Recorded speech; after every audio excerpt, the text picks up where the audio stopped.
भाई के लिए भाभी देखूं ये तेरा तो ऐसे ही हो जाएगा। कबूल है। चलिए अब पढ़ते हैं। सुनो जरा, ए लाला सुनो। हम जानते हैं कि जब किसी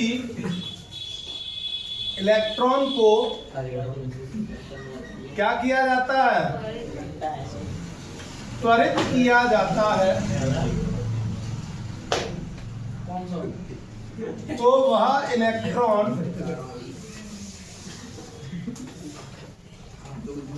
गति करने लगता है। क्या करने लगता है? अतः कौन सी ऊर्जा? गतिज ऊर्जा। गतिज ऊर्जा का फॉर्मूला ई के लिख लो या ई लिख लो। समझ में आ रही है? नहीं आ रही है? ई लिख लो या क्या लिख लीजिए? ई के। कितना होता है? 1/2 mv²। या हम लोग इसको ऐसे भी लिख सकते हैं, ई के बराबर के mv²/2। समझ में आएगा भैया? ये मैं दोबारा पढ़ाता हूँ, दोबारा फिर सुनिए कि जब भी आप किसी इलेक्ट्रॉन को त्वरित करते हैं, जहां उस पर बल लगाते हैं, बल लगाने के बाद त्वरण जो उत्पन्न होता है उसको त्वरित करना कहते हैं। समझ में आई? जैसे मैं बोलूं कि यहाँ मार करे, मैं यहाँ से फेंकूं तो यहाँ से चल के वो वहां पहुंच जाएगा तो दूरी तय करेगा। क्या करेगा? तो इसने गतिज ऊर्जा ही तो ग्रहण करिए, गति करने लग गया। क्या करने लग गया? गति। तो गतिज ऊर्जा का फॉर्मूला होता है 1/2 mv²। ठीक है ना भैया? तो mv को गुणा mv² को गुणा ऊपर कर दो, बट्टे में क्या आ गया आपका? 2 आ गया। कितना आ गया? 2। यहाँ तक कोई दिक्कत तो नहीं।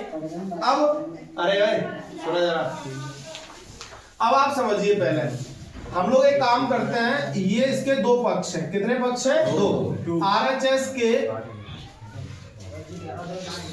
अंश व हर में किसका गुणा करते हैं हम लोग? m का गुणा। किसका गुणा? m का गुणा।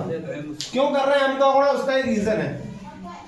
देखो E के बराबर के mv²/2 और यहाँ m और यहाँ भी क्या कर दिया? m। बताऊंगा अभी क्यों कर रहे हैं।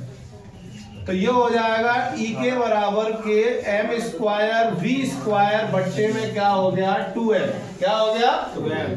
अब हम लोगों ने ऐसा इसलिए किया है कि अभी आपको पढ़ाया गया था संवेग। क्या पढ़ाया था? संवेग। m × c पढ़ाया था ना? पढ़ाया m × c। c जो है ना वो चालित है, और इस चाल को हम लोग c की जगह पे क्या लिख सकते हैं? v। v भी वेग है, चाल है। v से भी दिखा सकते हैं और c से भी दिखा सकते हैं। समझ में आई नहीं आई? तो अगर आप लोग यहाँ देखते हैं ना तो m पे कोई वर्ग नहीं है, v पे कोई स्क्वायर नहीं है। अगर ये ऐसे थोड़ी है, ऐसे तो गलत है ना भाई। अगर mv² की जगह पे p नहीं लिख सकते। क्या नहीं लिख सकते? p। अगर m पे भी स्क्वायर आ जाए तो इसको क्या लिख सकते हैं? p²। समझ में आई? इसीलिए हमने काय पे स्क्वायर लेके आए? m पे। जैसे ही m पे स्क्वायर आएगा तो हम लोग इसकी जगह पे क्या लिख सकते हैं? p²। क्या लिखते हैं भैया? p²। E के बराबर के ये हो जाएगा p²/में 2m। अब आप क्रॉस मल्टीप्लाई करेंगे तो p² बराबर के 2e के और क्या है ये आपका m। जैसे ही आप इधर से स्क्वायर हटाएंगे इधर क्या आ जाएगा? रूट। e के को हम लोग क्या लिख सकते हैं? e। क्या लिख सकते हैं? और क्या है आपका? m। दिख रहा होगा कहीं? यहाँ तक पहुंचे ना अभी और आप देख। उसके बाद एक नंबर भाई 1 नंबर में नहीं आएगा। ये ऑब्जेक्टिव टाइप में क्वेश्चन आप देख रहे हैं ना, तुम्हें एक बड़ा करना थोड़ा ही है, आपको तो टिक लगाना है। समझ में आई? जिसको ये पता होगा कि सभी कितना होता है तो वो टिक ही तो लगाएगा केवल। वही करना हम लोग। देखो अब P बराबर h/λ अभी आप पढ़ चुके हैं। P बराबर h/λ क्या कर चुके हैं? आप पढ़ चुके हैं। लैम्डा को यहाँ भेज दीजिए और P का आ जाएगा इसके बटे में, और P का मान अभी आपने क्या प्राप्त किया है? 2e और m।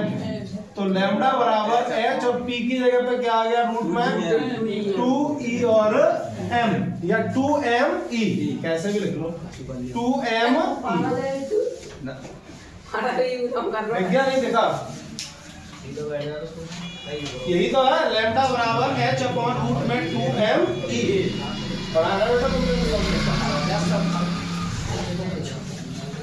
छापिए फिर कल मिलते हैं भाई।